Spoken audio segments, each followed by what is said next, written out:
बचपन में गली के सारे लड़के स्मृति ईरानी से डरते थे। आपकी पूरी गली के दादागिरी सारे चलती गुंडे थी। डरते थे, लड़के नहीं डरते थे। फर्क है, हर लड़का गुंडा नहीं होता। तो आप कह रहे कि जो शरारतें करते थे, गुंडागर्दी करते थे। शरारतें नहीं, शरारत और गुंडागर्दी में फ़र्क है। जो लड़कियों को छेड़ते थे उनको डर था मुझसे कि अगर पता चल गया स्मृति को तो पिटाई होगी।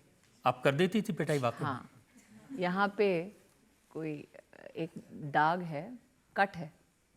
तो एक दिन पिटाई की किसी लड़के की, क्योंकि गली में लड़कियों ने आके कहा कि हमको ट्यूशन में जाना होता है, ये लड़के गली का वो भाग थोड़ा कवर करके रखते हैं, हमें जाने नहीं देते और जाते हैं तो परेशान करते हैं। तो इन लड़कियों ने कहा स्मृति प्लीज़ कुछ कर। और माहौल ऐसा था कि हम अपने माता पिता को इसलिए नहीं बोलते थे क्योंकि वो आज से मतलब 35-40 साल पहले, क्योंकि माता पिता कहते फिर जा क्यों रहे हो वहाँ से। देखिए, आप छोटे तबके में लोअर मिडिल क्लास फैमिलीज़ में सबसे पहला रिएक्शन होता है कि भाई फजूल का क्यों सर मार रहे हो, अवॉइड करो। और मैं थी कि हम क्यों अवॉइड करें। तो उन्होंने कहा अब किया क्या जाए। तो मैंने कहा ठीक है, अब परेशान करेंगे तो मुझे बताना। तो मुझसे करीबन 3-4 साल बड़े थे वो लड़के। तो लड़का लड़की सब आमने सामने हुए। तो मेरी एक दिक्कत थी कि मेरी माताजी दोपहर लौटी थी शिफ्ट करके। मैंने कहा माँ उठ गई तो बहुत जम के पिटाई होगी। तो मैंने कहा काम करो, माँ को घर में लॉक कर दो। मैंने कहा माँ को लॉक कर दो, जब तक मारपीट होगी तब तक माँ सो रही होगी।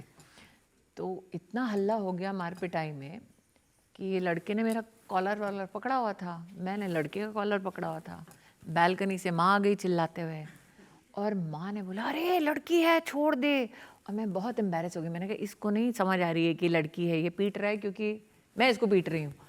उसमें लड़के ने जो मुक्का मारा उससे मेरा ये कट गया। और उसके बाद लड़के की जो पिटाई हुई वो हुई। घर जाने के बाद मेरी जो पिटाई हुई कि तुम नेता बनती हो। मैंने कहा नहीं नेता नहीं बन रही हूँ, प्रॉब्लम थी, पापा को क्यों नहीं बताया। मैंने कहा किसी ने किसी के पापा मम्मी को नहीं बताया। तो मेरा हमेशा ये था कि मैं विक्टिम नहीं हो सकती रजत जी।